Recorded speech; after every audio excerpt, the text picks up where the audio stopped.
If you've been to Youbou, maybe you've seen them, the massive elk known to roam the streets. But two that were spotted recently sort of stick out. The pair got tangled up in garden mesh and clotheslines. And while that may be a bit funny to look at, wildlife experts say it's no laughing matter. CTV's Jessica Lepp explains. A bull elk will do that. He'll scrape his rack up and down. It's a sign that elk are close by.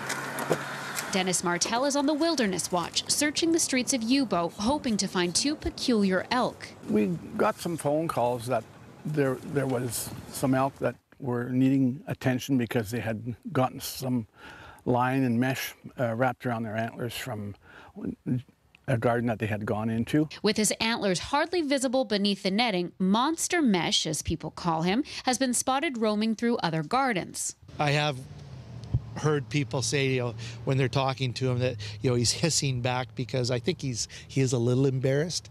And this is Line Dancer, still trying to get at the apple tree behind him despite a clothing line caught around his head and inside his mouth.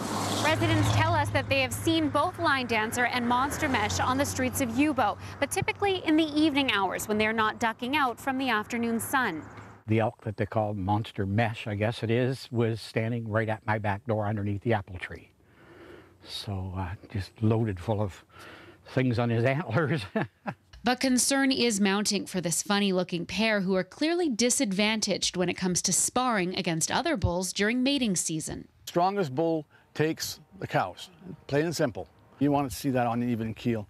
And it's not even when you got, one guy's got his mouth wrapped around with clothesline and the other one's got got the mesh all around him. And while elk sightings like this one are a daily occurrence for neighbors, the public is warned not to get too close. As it gets more into the rutting season, they're going to get an aggression. Even if you spot one of these guys clearly in need of some detangling, homeowners are asked to contact the Conservation Officer Service. Jessica Lepp, CTV News, Youbou.